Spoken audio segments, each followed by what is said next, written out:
segunda jornada de iniciação científica, teremos a palestra intitulada Quem foi Henri Curie, a ser proferida pela professora Helen Curie, coordenadora do Museu de Ciências Nucleares da UFPE. Lembrando a todos que a palestra terá a duração de 45 minutos, com mais 15 minutos para perguntas da audiência. A professora Helen possui bacharelado, licenciatura, mestrado e doutorado em Física pela PUC de São Paulo. É professora titular do Departamento de Energia Nuclear da Universidade Federal de Pernambuco, desenvolvendo atividades de pesquisa, ensino e extensão nas áreas de dosimetria e instrumentação nuclear. Coordena atualmente o Laboratório de Meteorologia das Radiações Ionizantes do Departamento de Energia Nuclear da Universidade Federal de Pernambuco e o Museu de Ciências Nucleares da UFPE. Está completando um ano de funcionamento. Obrigada. Inicialmente, eu quero agradecer a FACEB, a todos os organizadores, toda a comissão, pelo convite, que me honrou muito estar aqui falando um pouco sobre o Marie Curie. E também pela oportunidade de conhecer mais sobre isso. Que há anos de trabalho na área, eu conhecia, mas eu não sabia da beleza da vida dela. Então eu espero que nesses 45 minutos ou até menos, eu possa de uma forma bastante agradável mostrar para vocês a mulher fantástica que foi Marie Curie. Ela nasceu...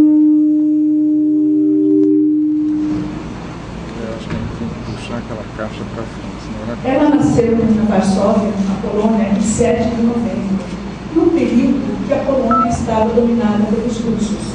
E era de uma família em que o pai era professor de física e matemática e a mãe era pianista e diretora do melhor colégio particular. Naquela época, eles tinham uma vida razoável, boa financeiramente. Com o domínio russo, os russos começaram a proibir e a coibir atividades em polonês e atividades em colégios particulares. Então eles começaram a ter dificuldades e eles tinham 4 outros filhos. A Zósia, que morreu com alguns anos, quando Marie Curie era ainda com 7 anos, ela, Joseph e Bruno. Então essa família começou a ter aos poucos queda na sua renda financeira, o que dificultava um pouco a sua vida.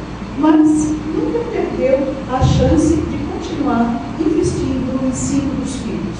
Quando não podia ensinar nos colégios, o pai estava desmontando então o colégio, levava para sua casa o material do laboratório e ensinava na sua casa, completando o ensino dos filhos. Então, como é que era a vida na Polônia naquele período? É importante a gente conhecer o contexto. Tinha o domínio russo, que controlava as escolas e as pessoas. Havia proibição da língua, do estudo da língua polonesa, e muitos estavam exilados na França ou estavam presos na Sibéria. Mas mesmo assim, havia um grupo chamado Positivismo Polonês, que fazia uma resistência aos russos, mas uma resistência calada, que procurava responder a essa opressão através do ensino e do conhecimento. E um deles era o pai de Marie Curie. E por isso, cada vez mais, investia no ensino da filha, em particular ela, porque via um grande potencial na sua vida. Aos 9 anos, a mãe de Marie sofre tuberculose, que aparentemente contraiu do irmão, que foi morar com eles, que estava com tuberculose, e acaba morrendo. E aí o pai se vê com 5 filhos, com Marie, a quinta, a mais nova, com 9 anos. E começa, então, a família se fecha mais ainda. E cada vez mais os tempos ociosos o pai preenche com literatura, com ensino acadêmico, com diversão. E Marie, apesar dessa tristeza toda, continua com sucesso a sua vida acadêmica. Quando ela termina as suas atividades e termina o segundo grau, ela sofre uma pequena depressão. Na verdade, na biografia dela, diz que sofreu dos nervos, que hoje nós teríamos depressão. Mas, por conta disso, o pai a manda, então, para junto com os filhos que tinham uma terra próxima à Ucrânia, e ela passa um ano em que foi, segundo ela, um dos anos mais felizes da sua vida. Porque passa um ano, imagine, uma moça de 15 anos, no meio, tranquilo, sem a opressão toda que sentia na cidade, e com oportunidade de dança, de música, de literatura. Então foi realmente um período muito agradável. Quando ela retorna a Varsóvia, o que ela encontra? Ela encontra um pai que perdeu mais posições diante da pressão russa e está com mais dificuldades financeiras. Então ela olha quais são as oportunidades na Polônia e verifica, não tem oportunidade para polonês nenhum, muito menos para uma mulher. Se não tinha visão dela, para ela como mulher não tinha nenhuma. Não tinha nenhuma universidade ou ensino que ela pudesse entrar que aceitasse mulheres. Então ela não tinha carreira profissional, não podia almejar nada. E ao mesmo tempo, o máximo que ela podia ser era professora de segundo grau numa escola para mulheres. Então ela disse, precisamos mudar isso. E faz um pacto com a irmã dela, Bruna, que é mais velha que ela, que queria fazer medicina na França, e disse para a irmã, eu vou trabalhar na Polônia, vou pagar seu estudo para você fazer medicina. E quando você terminar, você me ajuda a estudar ciências na França. E elas seguem esse pacto. A partir desse pacto, ela tem que arrumar um emprego. E o emprego que ela consegue é de governanta numa fazenda no interior para cuidar dos filhos de um agricultor que, apesar de ter apenas dinheiro e não muita cultura, reconhecia a importância do conhecimento e do ensino. E ela então começa a ensinar e cuidar dos filhos desse agricultor. Só que lá, com o tempo, ela se apaixona pelo filho mais velho desse agricultor. E essa paixão é correspondida. E ambos queriam se casar, e tradicional da vida de uma mulher, né? Casar, ter filhos e acaba encerrar por aí. Mas a família não quer, porque ela não tem dinheiro. E começa uma pressão contra ela. Ao mesmo tempo, ela precisava do dinheiro. Então ela se sujeita a continuar trabalhando, mesmo gostando do rapaz e se separando, e começa a preencher as horas dela com estudos, alguns estudos de livros de literatura, física e química. E começa a se relacionar com o pai, estudando matemática, já que ele era professor de matemática, através de cartas. Eu diria que ela inicia o famoso estudo à distância, não é? E assim, ela vai complementando o ensino dela, o conhecimento dela, o único objetivo, porque ela sabia que quando fosse para a França, o que ela tinha de conhecimento não era suficiente para entrar na universidade. Então ela precisava suprir esse conhecimento. E aí, quando ela retorna em 1889, à casa do pai, a situação financeira já havia mudado.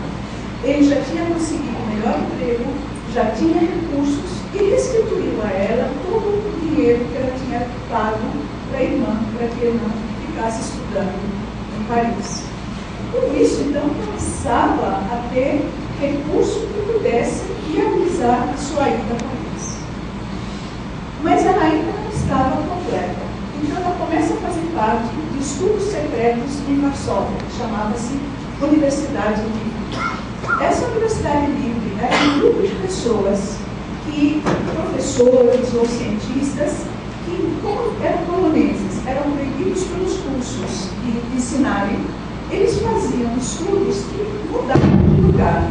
E cada um deles procurava ensinar aos outros o que sabia. Então, se um era de física, ensinava física, o outro era matemática, ensinava matemática.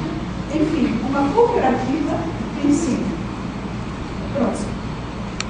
E isso é uma coisa importante, porque eu coloquei até em inglês, porque retirei da biografia dela. Esse grupo era um grupo de poloneses que acreditava que a mudança no país só seria feita se fosse através do ensino, coisa que todos nós batemos e que é verdade. Então, em 1891, ela já tem as condições, tem o dinheiro, tem a vontade e vai para Paris e ingressa em Sorbonne. O sonho era maravilhoso, mas a vida não era fácil. Primeiro porque ela ficou no início na casa da irmã, que então já estava casada, mas não conseguiu ficar muito tempo, porque A casa era frequentada por vários amigos, várias coisas, ela não conseguia estudar e resolveu alugar um quarto pago por ela. Então ela tinha que trabalhar. E ela trabalhava arduamente e não tinha dinheiro. Então ela praticamente passou a pão, manteiga e chá. Era a vida dela num quarto pequeno, mas ela dizia: estou feliz porque estou fazendo o que eu quero e estou conquistando a minha independência. E então ela enfrentava as dificuldades financeiras e, além disso, o preconceito de ser mulher e também estrangeira. Então, na faculdade de Sorbonne, quando ela entrou, não foi fácil, porque ela não era francesa. Além de ser mulher, em um número exorbitante de estudantes, quase não tinha mulheres. E esse foi, dentro da biografia dela, ela coloca, primeiro por cima, nunca deixar que ninguém ou eventos te abalam. Isso é importante. Importante porque ela sempre era persistente. Havia as dificuldades, sim, mas vamos trabalhar para vencê-las. Próximo. Bom, 2 anos depois, esse microfone eu chego para cá para poder enxergar. Eu acho que daqui do meio você não consegue ver. Porque se eu ficar no meio, eu atrapalho a vista de todos. Por isso que eu fiquei aqui. Entendeu? Eu queria que eles pudessem ver. Mas tudo bem, eu não chego mais para lá. Fica aí. Bom, então voltando, pessoal.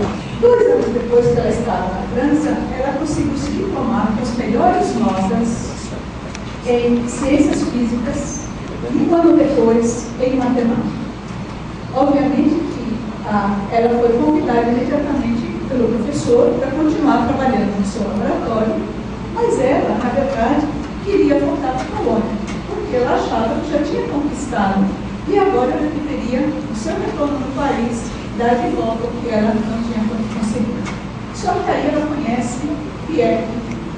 Pierre foi apresentado a ela por um colega polonês durante um jantar e os dois praticamente se namoraram na hora. Eram dois que tinham uma vida, já tinham desilusões amorosas antes e houve mais do que a química entre eles, os interesses. Ambos eram interessados em ciências. Pierre tinha 35 anos na época e ela tinha 24. Ele vinha de uma família que tinha recebido os estudos em casa, o pai podia pagar, e ele estava trabalhando com o seu irmão no desenvolvimento da piezoeletricidade. Então, ele e o irmão foram descobriram a piezoeletricidade, que foi um passo importante para o progresso do som, desses problemas que estamos tendo aqui. E também eles tinham demonstrado o inverso da piezoeletricidade, que cristais podem ser deformados quando submetidos a campo magnético, que é o princípio usado praticamente nos circuitos eletrônicos que trabalhamos hoje. Então você vê que ele também era um apaixonado pela ciência. E isso fez com que eles juntos, em pouco tempo, se juntassem e casassem em 25 de julho de 1895. Só como curiosidade, não coloquei, mas a lua de mel deles foi de bicicleta dando voltas em vários lugares na França. Então, depois que se uniram, eles começaram então juntos em vários trabalhos científicos. Bom, antes de continuar, é importante, eu acho que a gente não conhece uma pessoa se não conhecer o ambiente onde ela está. Então é muito bom a gente falar de Marie Curie. Ela entrou na ciência, ela fez isso aqui. Mas como era o ambiente científico dela? Então vamos ver um pouco como era nesse período, o que se conhecia de ciência. E muito importante para vocês jovens lembrar que no período de 1895 não se sabia como era o ar. Hoje, todos vocês, quando entram no colégio, qualquer estudante primário, a gente vai lá e explica núcleo, elétrons e tal, não se sabia. E o que se sabia devido a experiências químicas é que existia o átomo, que foi definido como a menor parte da matéria, que guardava todas as propriedades daquela matéria. Mas como era esse átomo? Ninguém sabia. Todos estavam fazendo estudos para identificar esse átomo.